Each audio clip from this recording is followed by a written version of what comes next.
untuk semuanya akan berdiri. Ibadah ini akan kita dasari dengan pengakuan iman kita kepada Tuhan, bahwa pertolongan kita datangnya dari Tuhan yang menciptakan langit dan bumi. Tuhan yang tidak pernah meninggalkan perbuatan tangannya.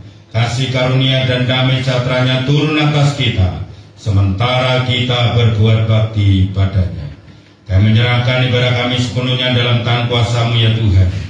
Biarlah Engkau sendiri yang akan memimpin dan memberkati ibadah ini dari awal, pertengahan hingga akhirnya. Dan kami mulai hanya di dalam nama Tuhan Yesus Kristus. Amin. Silakan duduk saja.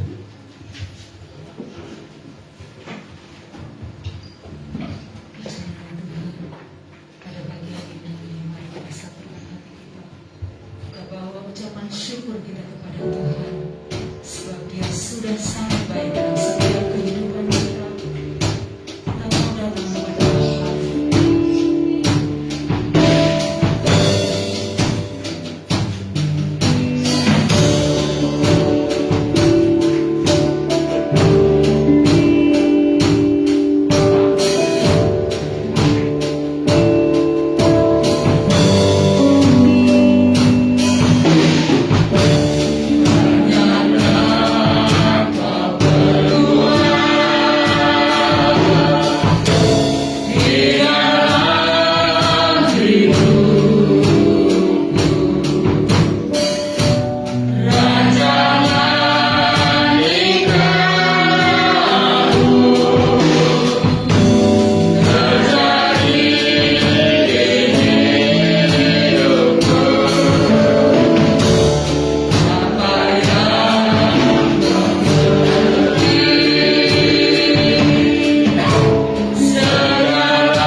kita kepada Tuhan. Rumah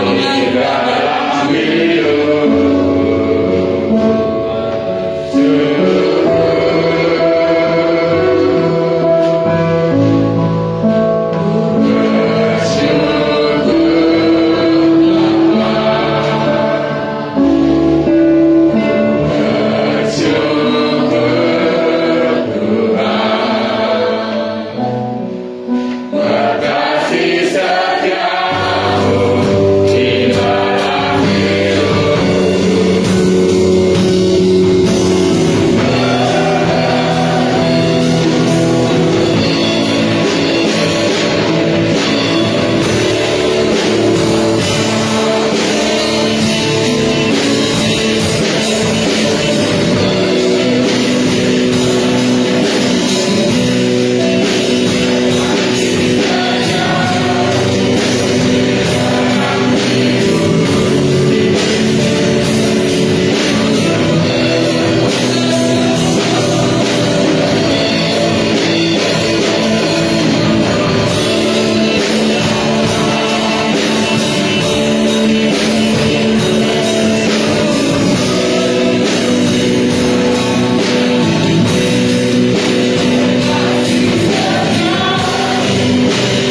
Engkau anugerah terbukti pada pagi ini Tuhan.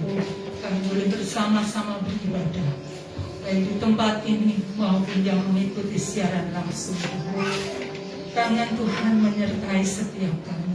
Tangan Tuhan memberkati setiap kami Tuhan. Kami memiliki iman yang benar bahwa hadirat-Mu nyata dalam ibadah kami Tuhan. Kasih-Mu nyata dalam ibadah kami Tuhan. Pagi ini Tuhan kami siap memuji dan membesarkan nama-Mu, mengagungkan nama-Mu ya Tuhan, lewat pujian, lewat penyembahan kami, bahkan lewat kebenaran firman-Mu yang nanti disampaikan oleh hamba-Mu Tuhan. Kami percaya bahwa ibadah ini sangat berpenting bagi kami ya Tuhan.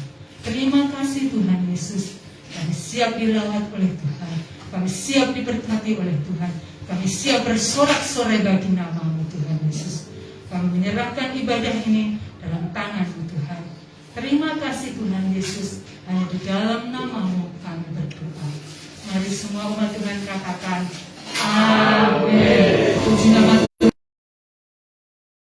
Waktu berjumpa setiap saat dalam kehidupan kita. Kita mau nyanyikan hari yang terindah.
Engkau yang baik, Bapa yang penuh kasih. Terima kasih Tuhan. Dan kami rindu bertumbuh dalam iman kepada-Mu ya Tuhan. Kami rindu Tuhan senantiasa ada dalam setiap kehidupan kami. Terima kasih Bapa di pagi hari ini. Kami mau memberikan sebagian dari harta yang sedang Kau percayakan kepada kami. Kami rindu memberikan dengan sukacita di hati, dengan ketulusan hati kami Tuhan. Biarlah persembahan kami Kau sucikan dan Kau kuduskan, sehingga berguna untuk mendukung pekerjaan di tempat ini. Terima kasih Tuhan Yesus, dan di dalam nama-Mu kami berdoa. Haleluya. Amin.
Rencana Tuhan yang terbaik atas kehidupan kita.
yang memiliki rencana yang indah bagi setiap anak-anak-Mu. Sekalipun iblis memiliki juga rencana yang buruk untuk menghancurkan hidup kami, tetapi kami bersyukur sebab Engkau mampu mengubahkan rancangan yang buruk dan mengubahkannya untuk menjadi kebaikan bagi setiap kami. Terima kasih ya Bapa. Sampaikan apa yang menjadi isi hati-Mu bagi setiap kami. Kami rindu Tuhan untuk mendengar apa yang menjadi pesan-Mu bagi setiap kami. Kuduskan hamba-Mu, pakai hamba-Mu Tuhan sebagai alat-Mu untuk menyampaikan apa yang menjadi kehendak-Mu bagi setiap kami pagi hari ini. Di dalam nama Tuhan Yesus, kami membuka hati kami untuk firman-Mu, dan biar Tuhan pengurapan-Mu turun atas setiap kami, baik hamba-Mu yang menyampaikan maupun setiap kami yang mendengar. Dalam nama Yesus, kami siap untuk menerima firman-Mu. Amin. Silakan duduk. Shalom. Shalom. Puji nama Tuhan, Bapak Ibu Saudara. Dalam bulan ini tema khotbah atau judul tema khotbah yaitu hidup di dalam rencana Tuhan. Ya. Seperti orang tua di dalam dunia ini memiliki rencana bagi anak-anaknya. Ya, demikian juga Bapa kita di surga juga punya rencana bagi setiap kita anak-anaknya. Ya, kalau ingat kalau zaman dahulu orang tua biasanya sudah punya planning untuk anak-anaknya.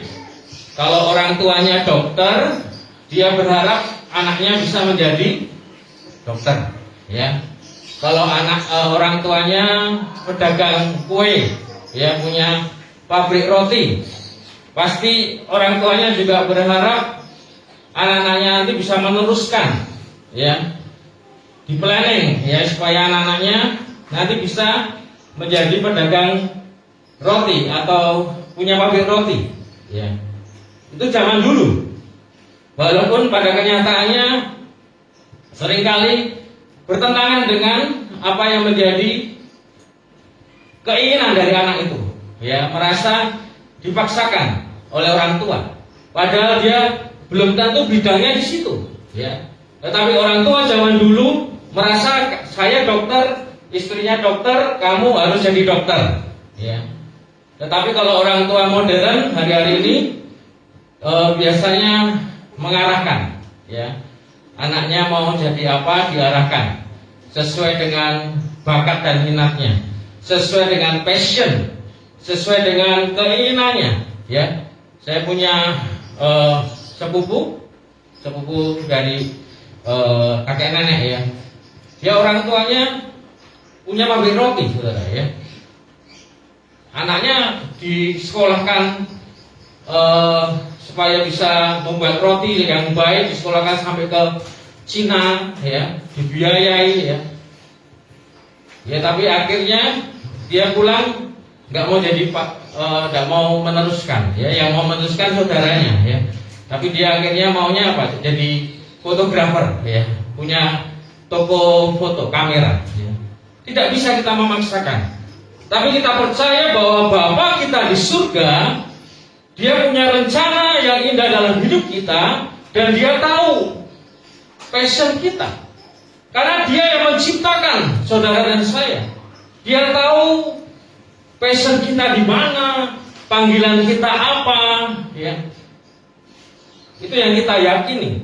Ya, di dalam Yeremia 29 ayat 11a dikatakan, sebab aku ini mengetahui rancangan-rancangan apa yang ada padaku, ya, punya itu huruf besar mengenai kamu, ya.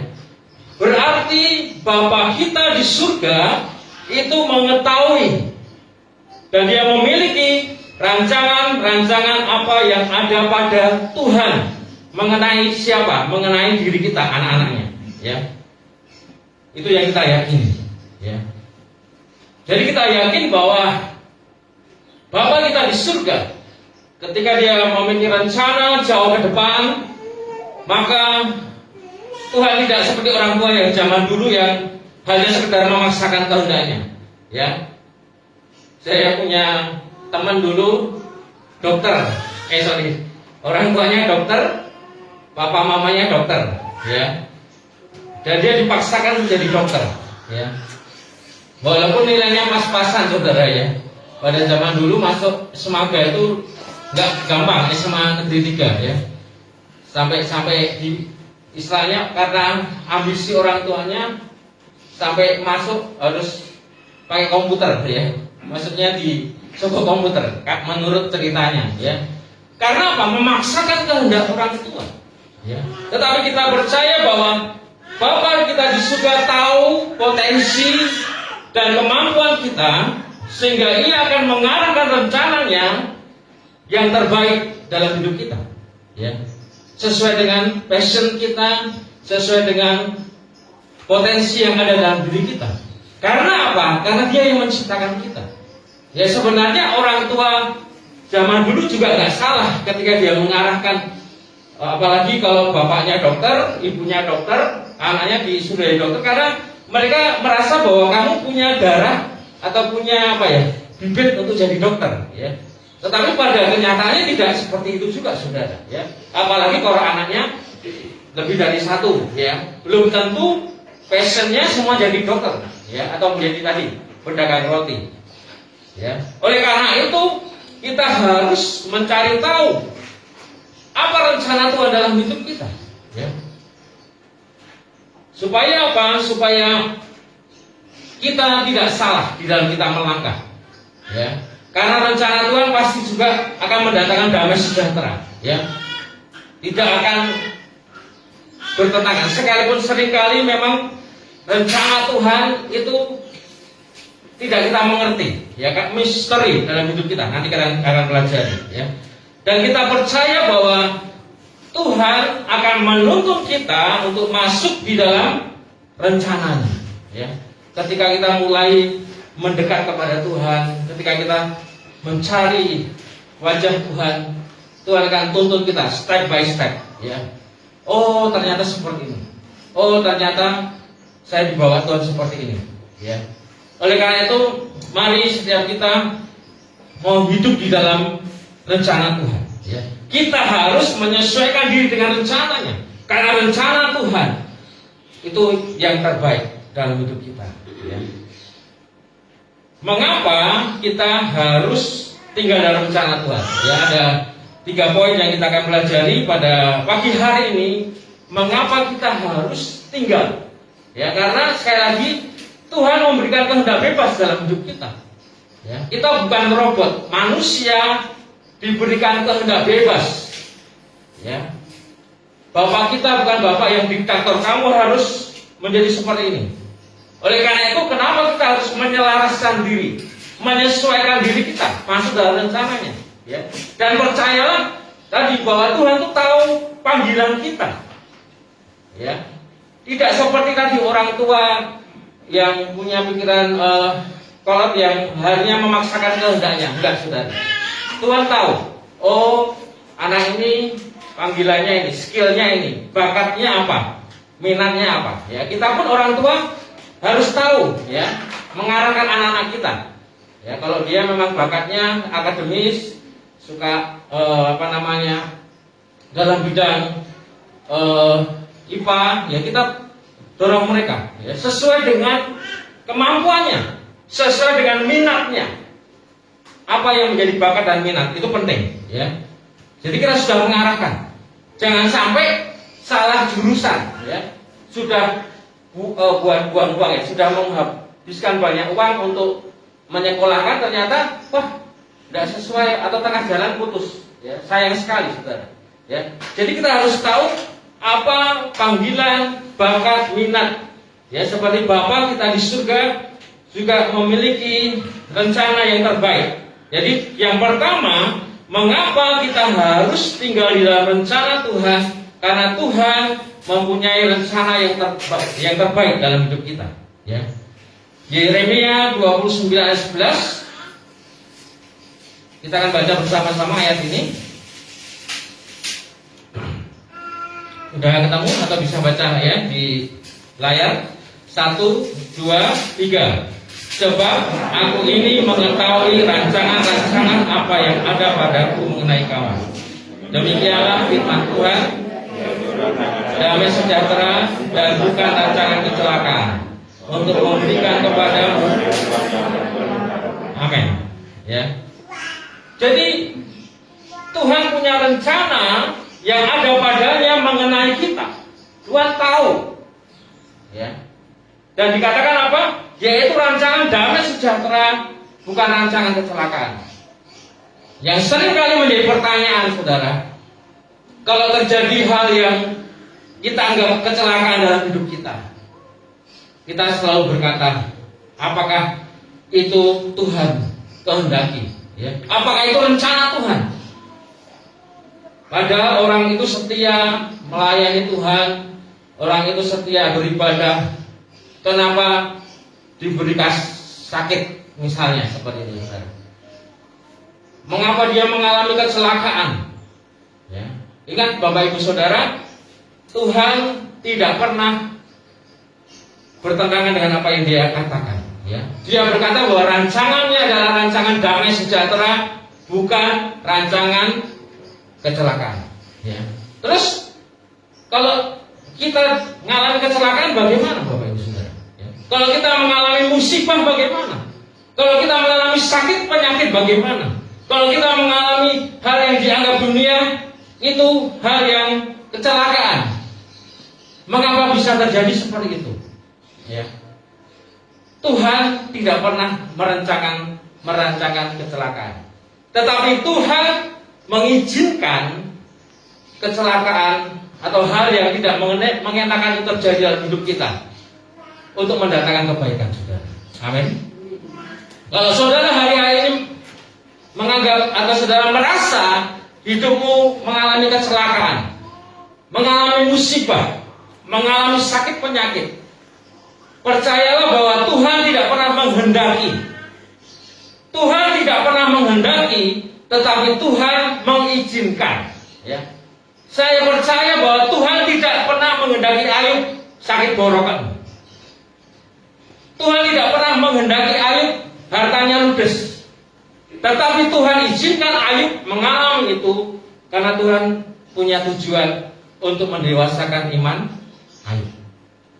Kalau saat ini engkau sedang sepertinya dalam kecelakaan, engkau mengalami musibah, engkau mengalami sakit penyakit dan lain sebagainya, kalau kita tinggal di dalam Tuhan, percayalah Tuhan sanggup untuk mengubahkan kecelakaan itu menjadi kebaikan. Amin. Tuhan sanggup di balik kecelakaan yang kita alami ada sesuatu yang bernilai yang Tuhan siapkan di hidup kita. Ya. Jadi percayalah yang pertama bahwa rencana Tuhan itu akan mendatangkan yang namanya peaceful, ya, damai sejahtera. Ya. Kalau kita tinggal di dalam rencana Tuhan, tetapi kita hidupnya atau dalam pengertian tidak mendatangkan damai sejahtera, kita perlu tanda tanya. Ya. Jadi sekalipun engkau mengalami musibah, tetapi engkau tetap ada di dalam damai sejahtera, ya, percayalah kita sedang tinggal dalam rencana Tuhan. Ya. Dan Tuhan izinkan supaya melalui apa yang buruk yang terjadi dalam hidup kita itu untuk mendatangkan kebaikan. Kemudian yang kedua, rencana Tuhan atau rancangan Tuhan itu mendatangkan atau memberikan harapan. Ya. Kalau orang dunia menghadapi kecelakaan, musibah dan lain sebagainya, mengalami keputusasaan, tidak ada harapan. Ya. Tetapi percayalah, ketika saudara dan saya diizinkan kita mengalami musibah, mengalami sakit penyakit, mengalami kecelakaan, ada pengharapan. Ya. Walaupun kita merasa, wah, pergumulan ini berat, ini rasanya sulit buat saya melewatinya, tetapi percayalah bahwa ada pengharapan. Kita punya pengharapan, sehingga itu yang memberikan kita semangat untuk kita bisa melewati masa-masa sukar dalam hidup kita, saudara. Ya. Jika kita ada di dalam dunia ini, itu bukan suatu kebetulan, saudara. Ya. Percayalah bahwa Tuhan memiliki maksud dan rencananya. Ya. Jadi jangan merasa puas, yang penting urip, jangan, saudara. Ya. Tetapi bagaimana hidup kita harus memberikan dampak, hidup kita harus berarti. hidup kita harus bisa berbuah. Itu yang Tuhan kehendaki. Ya. Tidak ada bapak yang merencanakan yang buruk bagi anak-anaknya. Ya. Nggak mungkin saudara, orang tuanya mungkin pekerjaannya dianggap rendah oleh masyarakat, ya. Misalnya tukang sapu misalnya, ya, tidak merendahkan, tetapi saya percaya orang tuanya nggak pengen, wes nek besar kue jadi tukang sapu bodoh bapakmu, nggak mungkin saudara, ya. Atau mungkin misalnya tukang becak, wes nek gede kue pengen jadi tukang becak, pasti orang tua ingin anaknya lebih daripada dirinya, saudara, ya, lebih berhasil, lebih sukses. Itulah yang namanya hati orang tua, ya. Bapa kita di surga juga percayalah bahwa dia mempunyai rencana yang terbaik. Itulah sebabnya mengapa kita harus tinggal di dalam rencana Tuhan. Yesaya 55 ayat 8 dan 9, sebab rancanganku bukanlah rancanganmu, dan jalanmu bukanlah jalanku. Demikianlah firman Tuhan, seperti tingginya langit dari bumi, demikianlah tingginya jalanku dari jalanmu, dan rancanganku dari rancanganmu. Ya. Seringkali rencana Tuhan berbeda dengan rencana kita, saudara. Ya. Namun percaya bahwa rencananya pasti yang terbaik. Pertanyaannya, kenapa rancangan Tuhan berbeda dengan rencana kita atau rancangan kita? Ya. Jalan Tuhan berbeda dengan jalan kita. Ya, bahkan di dalam ayat selanjutnya dikatakan apa? Ayat 9 tadi, seperti tingginya langit dari bumi, demikianlah tingginya jalanku dari jalanmu. Ya. Karena apa? Karena kita terbatas, ya, seperti pujian tadi, kita terbatas. Pikiran kita terbatas, saudara. Ya. Cara berpikir Tuhan berbeda dengan cara berpikir kita. Ya. Tetapi percayalah, pasti tidak akan bertentangan, pasti akan mendatangkan damai sejahtera. Ya. Walaupun saudara di tengah badai, walaupun engkau di tengah penderitaan, ketika kita berserah kepada Tuhan, akan mendatangkan damai sejahtera. Saudara percaya bisa melewati, ya, kecelakaan, musibah, sakit penyakit dan lain sebagainya, karena Tuhan sanggup mengubahkannya untuk mendatangkan kebaikan buat kita, saudara. Ya. Roma 11 ayat 33, oh alangkah dalamnya kekayaan, hikmat dan pengetahuan Allah, sungguh tak terselidiki keputusan-keputusannya, dan sungguh tak terselami jalan-jalannya. Ya. Tidak terselami, jalanmu tak terselami. Ya. Kita nggak mengerti. Kok kamu diizinkan alami seperti ini? Ya. Sekali lagi, Tuhan tidak pernah menghendaki. Ya, di dalam Yakobus dikatakan, janganlah seorang berkata bahwa kita dicobai oleh Tuhan, karena Tuhan tidak pernah mencobai siapapun dan dia tidak dapat dicobai oleh siapapun. Ya, di dalam kitab Yakobus. Ya, kalau mungkin di dalam agama lain mengatakan, oh Tuhan memberikan pencobaan, salah. Ya, Tuhan mengizinkan. Tuhan tidak menghendaki pencobaan, tetapi Dia izinkan itu karena Tuhan punya maksud. Ya, oleh karena itu saya selalu katakan bahwa pencobaan itu seperti mata uang, punya dua sisi. Ya. Bagi iblis mau menghancurkan hidup kita. Tetapi bagi Tuhan, sisi yang satu, Tuhan punya maksud untuk mendewasakan iman kita. Ya. Contoh yang paling konkret yaitu Ayub, saudara. Ya. Iblis berkata, bukankah engkau membuat pagar di sekeliling rumahnya? Dan apa saja yang dia kerjakan engkau buat berhasil. Ya. Tuhan sumber berkat. Kalau saudara bisa berhasil, itu karena Tuhan. Amin. Dan kalau kita diizinkan mengalami pergumulan, kecelakaan, musibah, dan lain sebagainya, tujuan iblis itu menghancurkan iman kita. Tetapi tujuan Tuhan yaitu untuk mendewasakan. Ya. Tergantung bagaimana respon kita, tergantung bagaimana kita bersikap, saudara. Ya. Suatu ketika ada seorang anak kecil bertanya kepada ayahnya, ya, ayah, seberapa besar Tuhan itu? Ya. Kemudian ayahnya melihat ke atas, saat itu ada pesawat terbang yang sedang lewat, ya. Kemudian dia berkata kepada anaknya, coba kamu lihat pesawat itu, ya. Menurut kamu seberapa besar pesawat itu? Anaknya berkata, kecil sekali ayah, kecil sekali, ya. Kemudian ayahnya membawa anaknya ini ke bandara, saudara, ya. Dan ketika di bandara, dia tunjukkan, dia lihat jarak yang paling dekat, ya. Walaupun dia tidak bisa masuk, ya.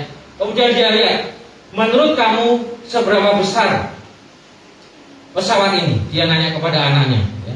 Anaknya berkata, besar sekali, besar banget ayah, ya. Kemudian ayahnya memberikan satu nilai kepada anaknya, mengajarkan nilai, ya. Seberapa besar Tuhan itu tergantung yaitu seberapa dekat kita. Ketika kita semakin dekat dengan Tuhan, maka kita bisa mengalami kebesaran Tuhan dalam hidup kita, saudara, ya. Sama halnya dengan rencana Tuhan. Ketika saudara dan saya jauh dari Tuhan, maka rencana Tuhan itu seolah-olah tidak terselami, seolah-olah rencana Tuhan itu sangat jauh dari hidup kita, saudara. Tetapi ketika kita semakin mendekat kepada Tuhan, kita semakin dekat sama Tuhan, kita baru mulai mengerti, oh ternyata rencana Tuhan itu seperti ini. Oh ternyata Tuhan izinkan saya seperti ini karena ada maksud Tuhan seperti ini, saudara, ya. Saya ingat ketika tahun 95, 96, rumah saya digusur, saudara, ya. Saya tinggal di Pasar Kembang di tengah kota. Waktu itu kami tercerai-berai. Saya waktu itu sudah di Sinai, ya. Dan akhirnya kakak saya harus tinggal sama Pak Lek saya di Nayu, sama nenek saya. Kemudian orang tua bapak saya harus tinggal sama adiknya, ya. Sepertinya kami tercerai-berai, ya. Itu tahun 96, saudara, ya. Tetapi kemudian tahun 98 terjadi kerusuhan, ya. Dan di Honggowongso, Pasar Kembang itu termasuk daerah yang paling parah, ya. Banyak mobil yang dibakar, ya. Saya lewat jalan itu, aspal itu banyak sekali mobil, ya.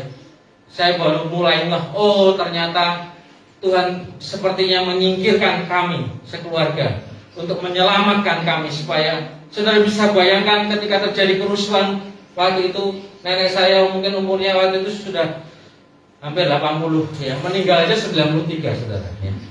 Meninggal ketika masih bayi, ya, 2002. Berarti mungkin sudah 85, 86 umurnya, ya. Baru bisa mengerti, oh ternyata seperti ini, ya. Kadang-kadang rencana Tuhan tidak terselami. Ketika kita baru melewati, baru kita bisa mengerti. Karena apa? Rancangan Tuhan itu berbeda dengan rancangan kita manusia. Kemudian selanjutnya, yang kedua, mengapa kita harus hidup di dalam rencana Tuhan? Yang kedua, karena iblis juga punya rencana yang jahat dalam hidup kita, ya. Namun Tuhan sanggup mengubahkannya untuk kebaikan, ya. Jadi tidak hanya Tuhan yang punya rencana, tetapi ternyata iblis juga punya rencana, tetapi rencana yang jahat di dalam hidup kita, ya. Di dalam Yohanes 10 ayat 10 dikatakan, pencuri datang hanya untuk mencuri dan membunuh dan membinasakan. Pencuri itu siapa? Iblis, ya. Aku datang supaya mereka mempunyai hidup dan mempunyainya dalam segala kelimpahan, ya. Aku ini siapa? Tuhan Yesus, ya. Dua oknum punya rencana. Si iblis punya rencana dalam hidup kita, yaitu untuk mencuri, membunuh dan membinasakan. Tetapi Tuhan memiliki rencana untuk memberikan hidup, supaya kita hidup dalam segala kelimpahan. Iblis selalu merencanakan yang jahat untuk hidup kita, saudara. Tetapi percayalah, ketika kita selalu tinggal di dalam rencana Tuhan, Tuhan sanggup untuk mengubahkan rencana jahat iblis untuk mendatangkan kebaikan. Amin. Tuhan merencanakan supaya kita hidup dalam segala kelimpahan. Ya. Apa arti hidup dalam segala kelimpahan? Ya. Hidup dalam bahasa Yunani-nya yaitu zoe. Ya, ada dua kata yang artinya hidup. Yang pertama bios dan zoe. Kalau bios itu namanya hidup, manusia hidup, tumbuhan juga hidup, anjing juga hidup, hewan juga hidup. Ya, itu bios dalam pengertian makhluk hidup. Tetapi zoe punya pengertian yaitu hidup yang berkualitas. Ya. Tidak sekedar hidup, itulah yang namanya zoe. Ya. Jadi Tuhan mau supaya hidup kita tidak hanya sekedar hidup, hanya sekedar makan. Yang penting makan. Yang penting kalau namanya orang hidup lahir, habis lahir terus apa saudara? Bertumbuh dewasa, habis itu sekolah, habis sekolah kerja, terus menikah, habis menikah nanti punya anak, habis punya anak punya cucu, habis punya cucu jadi tua, habis tua mati. Itu zoe saudara, itu bios, sekedar hidup. Ya. Hewan juga punya siklus yang sama. Tetapi yang Tuhan mau supaya kita punya hidup yang berkualitas. Ya. Segala kelimpahan dari kata Yunani yaitu perisos. Perisos itu artinya over the top, di atas rata-rata. Ya, superior, luar biasa. Ya. Jadi Tuhan mau supaya kehidupan kita bukan sekedar asal hidup, saudara, tetapi hidup dalam segala kelimpahan, yaitu Tuhan mau supaya kita hidup di atas rata-rata. Ya. Ada good life, ada great life. Good life itu hanya tadi sekedar hidup yang baik, tidak cukup, saudara. Tetapi rencana Tuhan yaitu great life, kehidupan yang luar biasa, kehidupan yang memenuhi rencana Tuhan.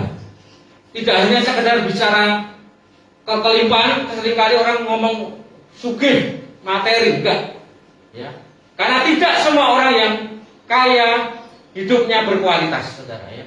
Ada banyak orang yang kaya, ya bisa beli hari ini beli mobil Lamborghini, besok beli mobil apalagi ya mobil mewah, tapi hidupnya tidak perisos. Ya. Walaupun ada orang-orang yang memang dipercaya kekayaan karena Tuhan punya rencana untuk kita bisa berguna untuk pekerjaan Tuhan dan lain sebagainya. Ya. Tetapi hidup dalam segala kelimpahan, yaitu punya arti hidup berkualitas, hidup yang berbuah, hidup yang berdampak, hidup yang memberkati orang lain. Ya, jadi iblis punya rencana yang buruk, tetapi Tuhan punya rencana yang baik, saudara. Kejadian 50 ayat 20.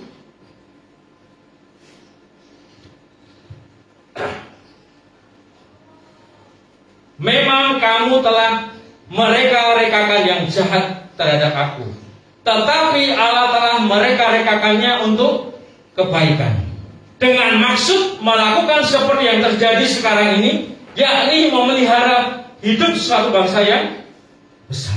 Ya. Saudara-saudara Yusuf itu merencanakan yang jahat, tetapi Tuhan menjadikannya untuk kebaikan. Ya. Yusuf dimasukkan ke sumur, terus ada yang bela, ya, Ruben membela, akhirnya diangkat, dijual ke orang Ismail. Habis dijual ke orang Ismail jual Yusuf ke Potifar. Sama Potifar dijadikan budak. Di rumah Potifar, Yusuf akhirnya dia menjadi orang kepercayaan. Tetapi istri Potifar suka sama Yusuf. Yusuf akhirnya nggak mau dan difitnah. Akhirnya Yusuf masuk ke dalam penjara. Ya. Di dalam penjara, Yusuf dipercaya menjadi orang kepercayaan. Akhirnya dia ketemu dengan dua orang, juru minuman dan juru roti. Yusuf berhasil mengartikan mimpi, ya. Dan akhirnya juru minuman bebas, juru roti mati sesuai dengan mimpinya. Dan Yusuf berpesan, kalau nanti engkau bebas, ingatlah akan aku. Ternyata selama 2 tahun Yusuf dilupakan. Baru setelah Raja Mesir Firaun punya mimpi, Raja juru minuman ingat, oh waktu saya di penjara saya ingat ada yang berhasil mengartikan mimpi saya, ya.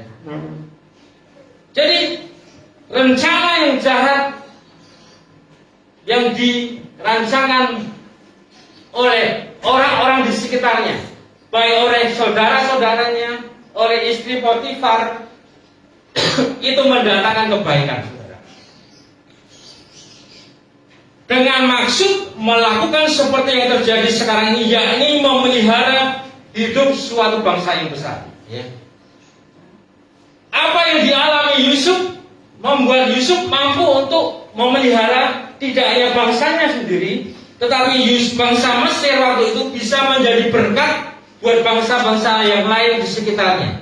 Ketika pada masa kelaparan, Yusuf menimbun, pada masa kelimpahan, Yusuf menimbun gandum, ya, membuat lumbung yang banyak. Sehingga ketika terjadi masa kesukaran, Yusuf punya stok yang banyak. Ya.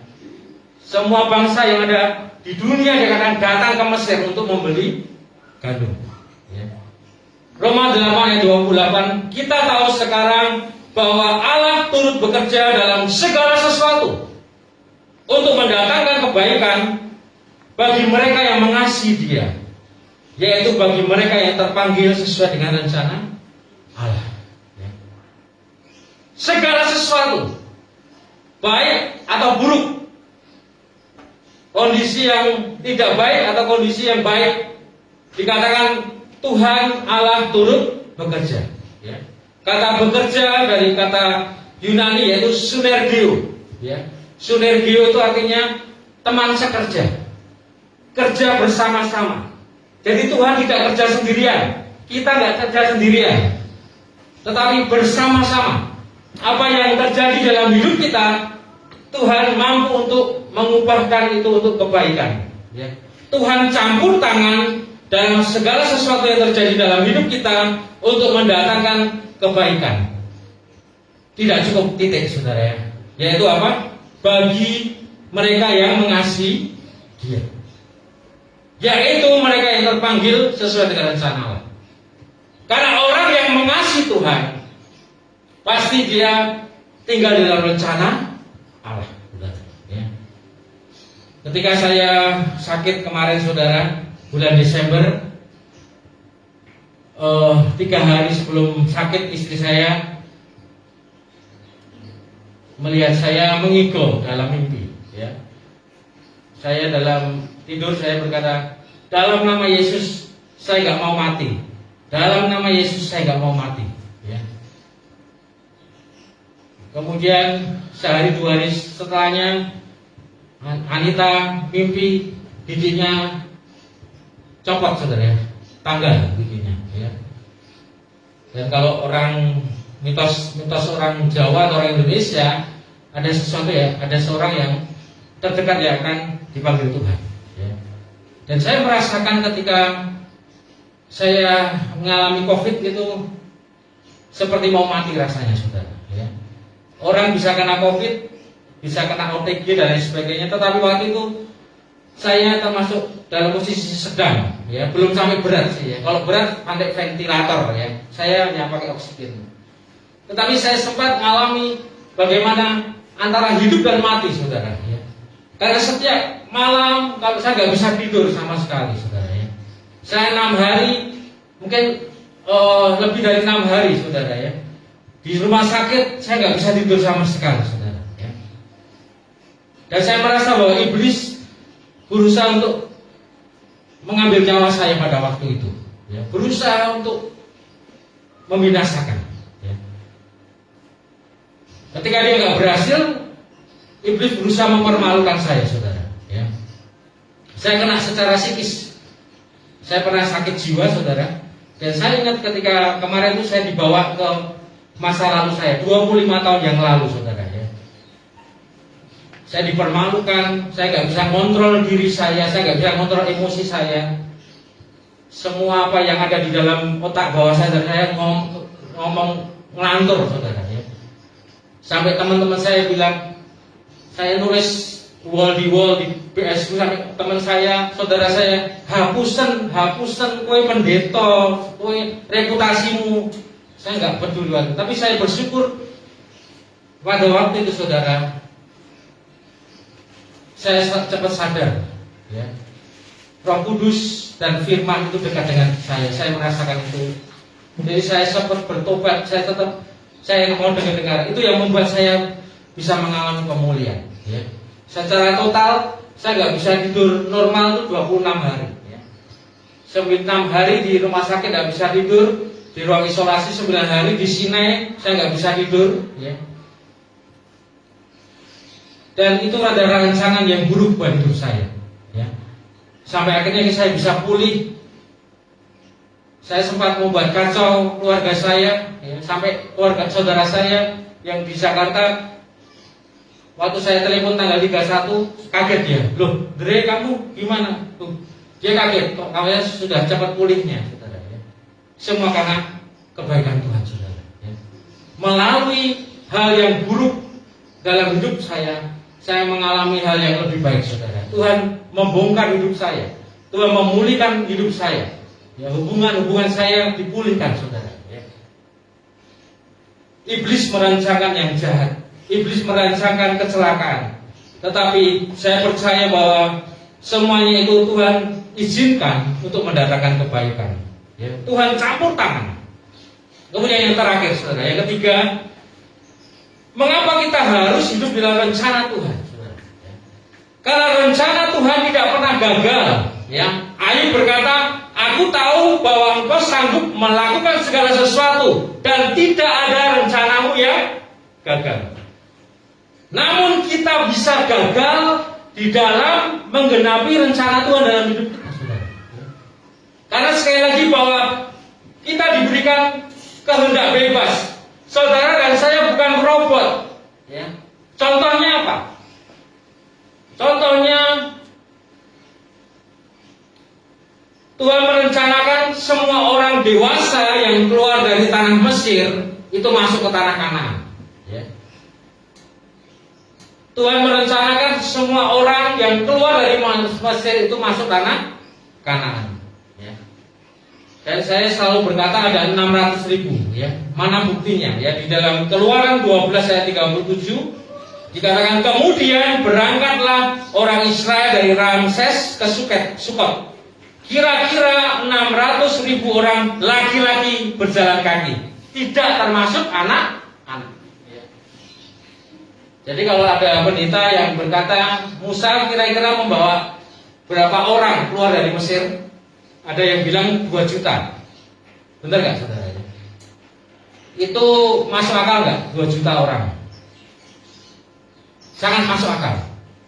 Kalau saya bilang lebih dari 2 juta, saudara. Ya. Nah, bayangkan 600 orang laki-laki itu dewasa. Ya.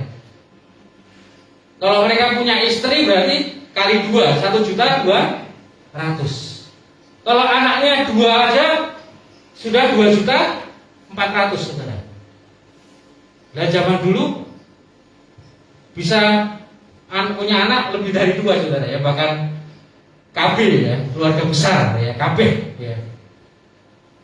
Bisa 3-4 juta mungkin, ya. Tapi bisa juga ada penafsiran pada waktu itu orang Israel kan ditekan, ya. Bahkan kan kalau punya anak laki-laki harus dibunuh dan lain sebagainya, ya. Ya bisa jadi 2 juta sampai 3 juta orang. Tetapi dari 600 orang dewasa yang Tuhan punya rencana supaya mereka masuk ke tanah Kanaan, yaitu tanah perjanjian, tetapi hanya berapa orang yang masuk? Hanya 2 orang, yaitu Yosua dan Kaleb. Yang lainnya bagaimana, saudara? Ya. Oleh karena itu ada pertanyaan, apakah orang percaya bisa gagal menggenapi rencana Tuhan dalam hidupnya? Bisa, saudara. Ya. Rencana Tuhan tidak pernah gagal. Namun kita bisa gagal untuk memenuhi rencana Tuhan dalam hidup kita, saudara. Oleh karena itu, mari kita mau belajar untuk masuk dalam rencana Tuhan. Kita mau belajar untuk mengikuti rencana Tuhan. Kita mau belajar menyesuaikan diri kita, menyelaraskan diri kita, masuk di dalam rencana Tuhan. Tuhan merencanakan Yunus untuk pergi ke Niniwe, yaitu supaya menegur bangsa itu, saudara, supaya mereka bertobat. Namun Yunus menolak dan melarikan diri ke Tarsus. Tetapi Tuhan membawa Yunus, tarik Yunus masuk dalam rencana kembali. Kapal yang dia tumpangi diserang oleh angin ribut dan badai. Akhirnya Yunus berkata, ini karena aku, buanglah aku. Mereka membuat undi, Yunus kena undi, dibuang ke laut.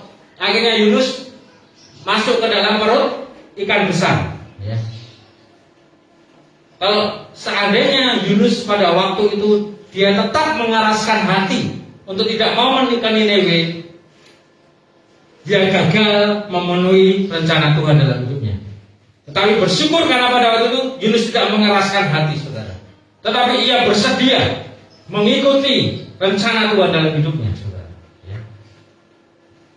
Jadi kesimpulannya khotbah pada pagi hari ini, saudara, percayalah bahwa Tuhan kita adalah Bapa yang punya rencana yang terbaik dalam hidup kita. Amin. Rencananya itu yang terbaik. Kalau engkau hari ini sedang menghadapi seolah-olah kecelakaan, musibah, sakit penyakit, apapun itu bentuknya, saudara, pergumulan dan lain sebagainya, Tuhan sedang mengizinkan kita untuk mengalami semuanya itu.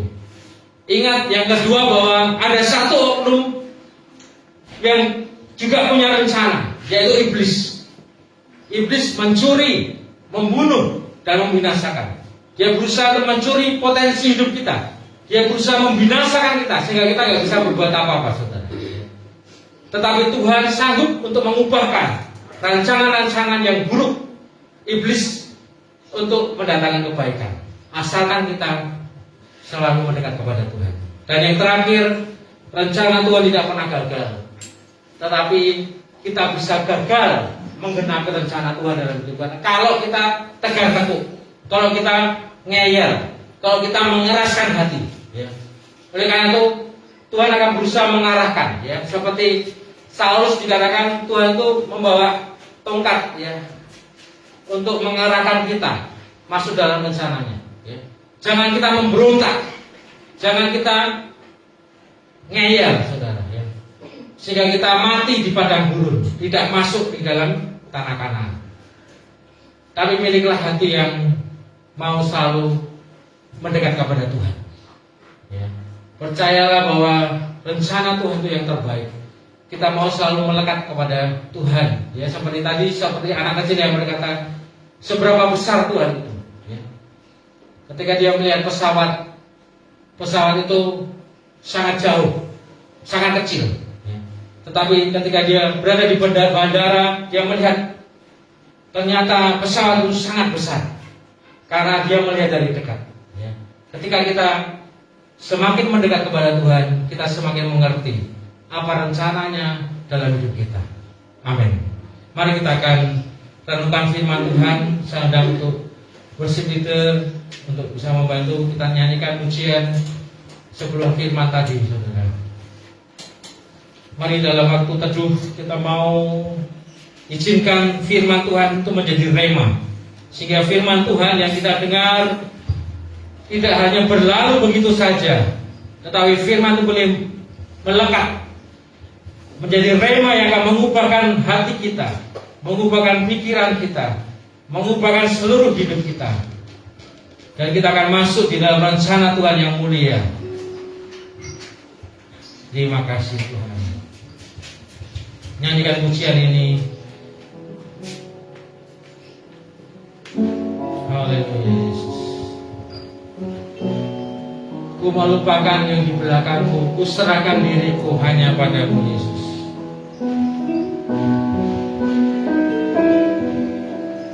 Ku melupakan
kasih Tuhan, percayalah bahwa Tuhan mengetahui rancangan-rancangan yang ada padanya mengenai kita, yaitu rancangan damai sejahtera, bukan rancangan kecelakaan, untuk memberikan kepada kita hari depan yang penuh harapan. Rancangannya bukan kecelakaan. Kalau hari-hari ini kau mungkin sedang diperhadapkan seolah-olah engkau mengalami kecelakaan, engkau mengalami musibah, engkau mengalami pergumulan yang berat, mari cek hidupmu. Apakah engkau tinggal di dalam rencananya atau tidak? Apakah engkau mengasihi Tuhan atau tidak? Karena Tuhan turut bekerja dalam segala sesuatu, yaitu untuk mendatangkan kebaikan bagi orang yang mengasihi Dia. Ada syaratnya, saudara, bagi orang yang mengasihi Dia. Kalau kita mengasihi Tuhan, segala sesuatu yang terjadi mungkin kau anggap buruk hari ini, Tuhan sanggup mengubahkannya untuk kebaikan. Percayalah, saudara. Mari kita menyesuaikan rencana kita, karena rencana Tuhan tidak pernah gagal. Namun kita yang seringkali gagal memenuhi rencana Tuhan dalam hidup kita, saudara. Pagi hari ini, saudara, mari kita mau semakin mendekat kepada Tuhan. Ketika kita mendekat kepada Tuhan, kita bisa mengalami kebesaran Tuhan dalam hidup kita. Ketika kita mendekat kepada Tuhan, maka kita bisa semakin mengerti apa kehendak Tuhan, apa rencananya dalam hidup kita, saudara. Dan Tuhan akan tuntun hidup kita untuk menggenapi rencananya yang terbaik itu dalam hidup kita. Rencanamu, oh Tuhan, indah bagiku, tak tersaras oleh pikiranku. Firman-Mu yang alami, sumber kekuatan, Engkau pengharapanku, Kau terbaik bagiku. Amin. Haleluya.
Kami bersyukur kepadamu ya Tuhan, Engkau masih memberikan kesempatan pada setiap kami untuk kami mendengar apa yang menjadi isi hatimu.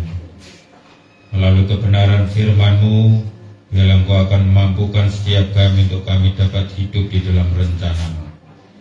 Karena kami tahu bahwa rencana Tuhan adalah rencana yang indah, rencana yang penuh dengan pengharapan. Kami butuh kekuatan yang daripada Tuhan untuk menggenapi rencana-Mu dalam hidup kami. Jangan biarkan kami hidup di luar rencana-Mu. Jangan biarkan kami hidup di luar kehendak Tuhan. Tapi bawalah setiap pribadi kami masing-masing umat-Mu untuk masuk dalam rencana Tuhan yang besar, rencana Tuhan yang indah, dan rencana-Mu pasti berhasil dalam kehidupan kami. Terima kasih banyak Tuhan. Berkati hamba-Mu yang sudah menyampaikan kebenaran firman-Mu, pakai hamba-Mu untuk menjadi alat kemuliaan bagi nama Tuhan. Berkati hidupnya, pelayanannya, keluarganya, bahkan dalam segala aktivitasnya. Juga setiap umat-Mu yang telah mendengarkan kebenaran firman-Mu pada pagi ini, Tuhan memberkati mereka masing-masing. Tuhan berkati dalam kehidupannya, rumah tangganya, bahkan dalam segala aktivitasnya. Tuhan memberkati Dan biarlah tangan Tuhan senantiasa akan menuntun dan menyertai setiap umat-Mu Tuhan, buat menjadi berkat untuk menyatakan kemuliaan Tuhan melalui kehidupan mereka masing-masing. Terima kasih banyak Tuhan. Terima kasih, hanya di dalam nama Tuhan Yesus kami berdoa. Haleluya. Amin.